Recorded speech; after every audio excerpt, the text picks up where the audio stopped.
De retour dans le 120 minutes, allons-nous aboutir à un consensus entre la majorité présidentielle et la droite sur le texte immigration? La commission mixte paritaire, vous le savez maintenant, doit se réunir dès demain. Si nous ne prenons pas nos responsabilités, Marine Le Pen va être élue. Déclaration de Gérald Darmanin sur notre plateau tout à l'heure, avant d'aller justement à une réunion autour de la Première ministre ce soir pour affiner justement le contenu de cette commission mixte paritaire. C'est là où on vous retrouve. Perrine Vasque, bonsoir. Vous êtes du côté de Matignon, juste devant Matignon. Où en est-on ce soir ? Eh bien écoutez, pour l'instant, rien ne filtre de cette réunion. Les participants qui sont arrivés depuis un peu plus d'une heure maintenant, donc c'est une réunion, la dernière réunion de la semaine, entre les patrons des Républicains, Éric Ciotti, Olivier Marleix, Bruno Retailleau et Annie Genevard, la députée des Républicains qui siégera dans cette commission mixte paritaire. Et puis de l'autre côté, le gouvernement autour d'Elisabeth Borne. Du côté du gouvernement, justement, il y avait un mot d'ordre ce week-end. Tout le monde veut un vote, on veut un texte immigration, ce qui veut dire que le gouvernement reste ouvert avec des LR qui sont encore une fois incontournables sur ce texte. Mais du côté des députés de la majorité, ce soir, on est pessimiste tantôt, optimiste tantôt. Ce qui est certain, c'est qu'on compte, on compte et on recompte pour être sûr que ce vote passe. Un député de la majorité me disait « Il vaut mieux une commission mixte paritaire demain non conclusive qu'un vote rejeté. Ce serait catastrophique. » Et justement, ces députés de la majorité, ils seront reçus à partir de 20h30 ici à Matignon autour de la Première ministre pour peut-être les tenir au courant des dernières avancées avec les Républicains.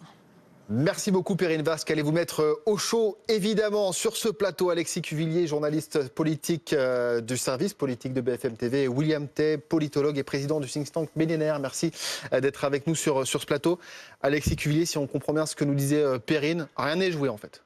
Rien n'est joué, même si, et Perrine le disait, il y a le sentiment dans l'atmosphère, notamment l'atmosphère de ce dimanche, avec à la fois les prises de parole dans les émissions dominicales, les interviews dans la presse écrite, il y a le signe qu'il y a de la bonne volonté, que ce soit du côté du gouvernement et du côté des Républicains, une volonté visiblement partagée par beaucoup, qu'à l'issue de cette commission mixte paritaire, il y ait un accord. La commission mixte paritaire, elle se tiendra demain à 17h. C'est bien sûr là que tout se jouera et qu'on saura précisément où on en est.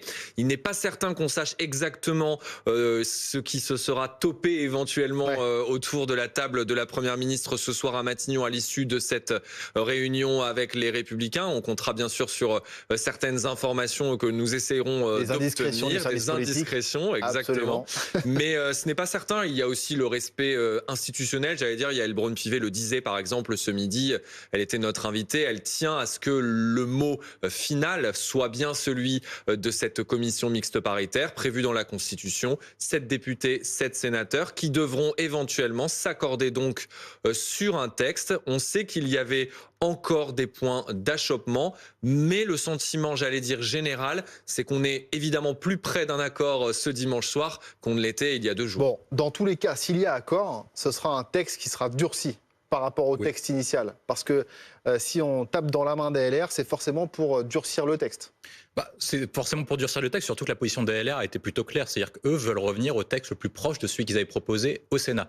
Donc ça veut dire, il y a certains points, notamment la suppression du fameux article 3 qui permet la régularisation des travailleurs clandestins. Et ensuite, après, il y avait d'autres points de blocage qui concernaient le code de nationalité, un durcissement du code de nationalité, et un autre point qui concernait une suppression de l'AME transformée en aide médicale d'urgence. Ce qu'a proposé Elisabeth Borne à Bruno Retailleau, le président du groupe LR au Sénat, c'est de faire ça dans un texte à part en janvier pour éviter un principe d'inconstitutionnalité. Ça a été confirmé d'ailleurs par Gérald Darmanin tout à l'heure. Par Gérald Darmanin. Donc le point, c'est que vraiment, ce sera un texte plus dur. Là où maintenant, il y a une difficulté, c'est que si par cas les chefs de l'exécutif de la majorité présidentielle et les chefs exécutifs des Républicains veulent un accord, est-ce que toutes les troupes vont suivre? Est-ce qu'au sein des 62 députés LR, les 62 députés LR voteront pour ce texte? Et de la même façon, au sein de la majorité présidentielle, est-ce qu'on est sûr que l'ensemble de la majorité présidentielle va voter ce texte?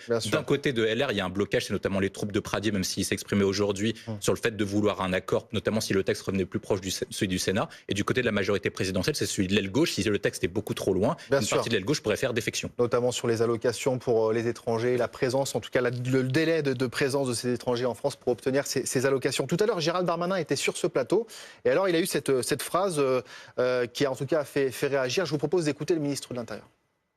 Si nous ne prenons pas nos responsabilités, Mme Le Pen va être élue. Si les partis de droite et de gauche, si en l'occurrence ce que nous représentons ne prend pas ses responsabilités, Mme Le Pen va être élue. Moi, je suis courageux. Et vous savez, faire de la politique, c'est parfois accepter de comprendre la réalité dans laquelle vivent les gens. Les gens, ils vivent pas tous à Paris dans des appartements de 200 mètres carrés. Bien au contraire, c'est difficile pour eux. Les étrangers, vous savez que je connais bien à Tourcoing pour plein de raisons, ils sont les premiers à demander des mesures fermes. Parce qu'ils disent, vous savez, ceux qui viennent profiter du système, ceux qui sont délinquants, ils nous font honte. Et après, nos enfants subissent le racisme, la discrimination, parce que, évidemment, on globalise tout.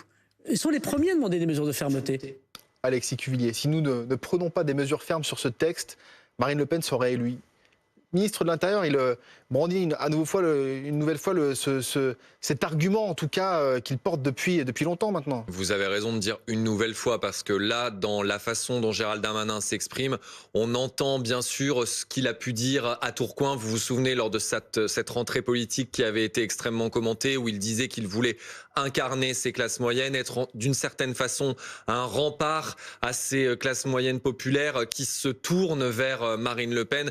On entend un écho de tout ça dans ses mots ce soir. C'est aussi un ministre de l'Intérieur qui a été affaibli par ce qui s'est passé cette semaine. C'est une réalité. Il y a eu une défaite. Il l'a d'ailleurs reconnu lui-même. Il a même été présenté sa démission, on s'en souvient, lundi dernier à l'Élysée. Emmanuel Macron l'a refusé. Donc il y a aussi de ça dans les mots de Gérald Darmanin ce soir. L'impératif qu'il y ait la possibilité de cet accord, même si lui, pour le coup, par rapport à d'autres, est resté relativement prudent en disant justement qu'il y avait encore des discussions qui étaient en cours, donc en ne s'avançant pas trop. Il a payé pour voir la semaine dernière avec ce qui s'est passé à l'Assemblée.